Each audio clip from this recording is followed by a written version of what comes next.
कधी विचार केलाय की एका रात्रीत एखाद्याचं आयुष्य पूर्णपणे कसं बदलू शकतं? कालपर्यंत जो माणूस भीतीने सैरावेरा पळत होता तो आज एका अदृश्य सैन्याचा नेता बनला आहे. ही गोष्ट आहे सूर्याची, एका पीडितापासून ते शिकारी बनण्यापर्यंतच्या त्याच्या अविश्वसनीय प्रवासाची. कल्पना करून बघा की मेलेली माणसं खरं तर कुठेच गेलेली नाहीयेत. ती आपल्या आजूबाजूलाच आहेत आणि फक्त एकाच व्यक्तीला ती दिसतात. ही कल्पनाच अंगावर काटा आणते नाही का? पण सूर्यासाठी ही कल्पना नाहीये, हे एक भयानक वास्तव आहे. एक असं जग जिथे मृत्यू हे शेवटचं सत्य नाहीये. चला तर मग सुरू करूया. सगळं सुरू झालं एका अगदी सामान्य रात्री. पण ती रात्र सूर्या आणि त्याचा मित्र जेटली यांच्यासाठी आयुष्यातली सगळ्यात भयंकर रात्र ठरली. कारण त्या रात्री ते अचानक भीती आणि गोंधळाच्या एका अशा जगात फेकले गेले जिथून बाहेर पडणं जवळपास अशक्य होतं. आणि अचानक त्यांचा पाठलाग सुरू होतो. पण कोण करतंय, का करतंय, काहीच कळत नाहीये.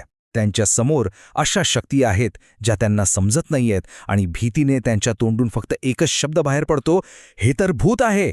आणि इथूनच सुरू होते ती जीव वाचवण्यासाठीची धडपड. डोक्यात फक्त एकच विचार, पळ लवकर. कारण ही भूतं फक्त भीतीदायक नाहीत, ती चक्क हल्ला करत आहेत.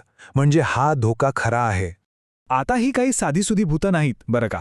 ती अथक आहेत, म्हणजे थांबतच नाहीत. शारीरिक हल्ला करत आहेत. आणि सगळ्यात महत्त्वाचं म्हणजे त्यांच्यावर क्रॉससारख्या कोणत्याही पारंपरिक उपायांचा काहीही परिणाम होत नाहीये.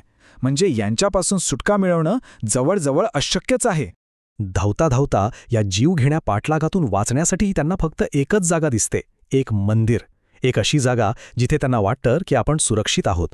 आणि ती जागा त्यांना तात्पुरता आसरा तर देतेच, पण त्यांना अशा उत्तरांकडे घेऊन जाते ज्याची त्यांनी कधी कल्पनाही केली नव्हती. आणि मंदिराच्या आत या कथेला एक असं वळण मिळतं ज्याची कुणी कल्पनाही केली नसेल. भीतीचा अध्याय संपतो आणि एका मोठ्या रहस्याचा उलगडा सुरू होतो.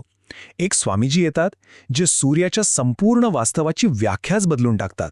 स्वामीजी एक धक्कादायक खुलासा करतात. ते सांगतात की ही भूतं खरं तर ती वाईट नाहीत, ते फक्त आत्मे आहेत, अडकलेले आत्मे. का? तर त्यांच्या काही अपूर्ण इच्छा आहेत. म्हणजे काहीतरी मिळवायचं राहून गेले आणि त्यामुळे त्या पृथ्वीवर अडकल्या आहेत, मुक्तीच्या प्रतीक्षेत. आणि मग स्वामीजी ते वाक्य बोलतात जे सूर्याचं अख्खं आयुष्य बदलून टाकतं. ते म्हणतात, वरचाने तुला त्यांची मुक्ती करण्यासाठी निवडलं आहे. विचार करा, हा शाप नाही तर एक पवित्र कर्तव्य आहे. एका क्षणात सूर्याची भूमिका बदलते. तो आता पीडित नाही तर तारणहार आहे. बघा हा दृष्टिकोनातला फरक किती मोठा आहे. जिथे सूर्याला वाटतंय की हा एक शाप आहे, तिथे स्वामीजी म्हणतात नाही, ही एक देणगी आहे. तो ज्यांना भूत समजतोय ते खरं तर मदतीची याचना करणारे आत्मे आहेत. आणि तो स्वतःला एक पीडित समजत होता, पण सत्य हे आहे की तोच त्यांचा तारणहार आहे. आता त्याने पळायचं नाहीये, तर त्याने मदत करायची आहे. पण फक्त कोणीतरी सांगितलं म्हणून विश्वास कसा ठेवायचा? साहजिक आहे, सूर्याला खात्री करून घ्यायची होती. आणि इथूनच तो अविश्वासाकडून स्वीकृतीकडे प्रवास सुरू करतो. आपल्या या नवीन जगाचे नियम स्वतःच तपासून पाहतो. आणि त्यासाठी तो एक मस्त, एकदम सोपी पण हुशार आयडिया वापरतो. कॅमेरा फोनचा प्रयोग. तो गर्दीतल्या लोकांचे मोबाईलने फोटो काढायला लागतो, हे तपासण्यासाठी की माणूस आणि भूत यांच्यात नेमका फरक कसा ओळखायचा. आणि बिंगो, त्याचा सिद्धांत खरा ठरतो. फोटोमध्ये भूतं दिसतच नाहीत. बस याच क्षणी त्याच्यासाठी आणि त्याच्या मित्रासाठी सगळं काही स्पष्ट होतं. हे नवं वास्तव आता पक्कं झालं आहे. आता मागे फिरण्याचा कोणताही मार्ग नाही. हळूहळू सूर्याला या विचित्र परिस्थितीची सवय होऊ लागते. आता हे किती अजब आहे हे या संवादातूनच बघा ना. जिथे त्याचाच एक मृत मित्र त्याला म्हणतो, अरे मी इथे मेलेला बसलोय आणि तू मजेत दारू पितोयस. म्हणजे विचार करा, त्याच्यासाठी हे आता नॉर्मल झालं होतं. आणि इथून सुरू होतो सूर्याच्या बदलाचा खरा अंतिम टप्पा. तो आता शिकार नाहीये, तो शिकारी बनलाय. तो परिस्थितीवर नियंत्रण मिळवतोय. शिकारीपासून तो आता सत्ता केंद्र बनण्याच्या मार्गावर आहे. तो एक असा निर्णय घेतो जो सगळं काही बदलून टाकतो. तो पळणं थांबवतो. उलट तो त्या भूत पलटणलाच एका बैठकीसाठी बोलवतो.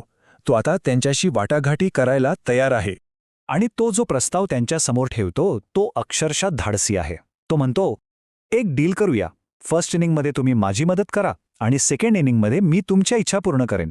हा एक सरळ व्यावसायिक सौदा आहे जो सत्तेचं समीकरण पूर्णपणे पालटून टाकतो. आणि बदल्यात सूर्य काय मागतोय? काही फार मोठं नाही, एकदम साध्या मानवी गरजा. अन्न, पैसे, राहायला जागा आणि हो, त्याच्या लव्ह लाईफमध्ये थोडी मदत. यावरून कळतं की या सगळ्या गोंधळातही तो एक सामान्य माणूसच आहे. म्हणजे बघा, हा करार दोघांसाठीही कसा फायद्याचा आहे. सूर्याच्या समस्या सुटणार आणि बदल्यात त्या आत्म्यांना मिळणार मुक्ती, ज्यासाठी ते वर्षानुवर्ष तळमळत आहेत. एक परफेक्ट विन विन सिच्युएशन. पण थांबा, भूतं काही लगेच तयार होत नाहीत. त्यांच्यातही एकच चर्चा सुरू होते. कोणी म्हणतं याची काय गॅरंटी, तर कोणी म्हणतं नाही, तोच आपली शेवटची आशा आहे. खूप वादविवाद होतो, पण अखेरीस ते त्याच्यावर विश्वास ठेवायचा निर्णय घेतात. आणि अखेरीस ते होकार देतात. आम्हाला अट मान्य आहे. आणि बस याच क्षणी सूर्याचं रूपांतर पूर्ण होतं. जो कालपर्यंत घाबरून पळत होता तो आज एका अदृश्य सैन्याचा नेता बनला आहे. अशा प्रकारे एक युती तयार होते, जी आजपर्यंत कुणी पाहिली नसेल. एक जिवंत माणूस आणि मृतात्म्यांचं अख्खं सैन्य. एक नवीन, कधी न पाहिलेली आणि शक्तिशाली भागीदारी. पण करार तर झाला. गोष्ट इथेच संपत नाही. खरा प्रश्न तर आत्ता सुरू होतो. एक माणूस खरंच भूतांच्या सैन्याला सांभाळू शकेल का? आणि या विचित्र भागीदारी पुढे भविष्यात कोणती आव्हानं उभी राहतील याचा विचार करायला हवा.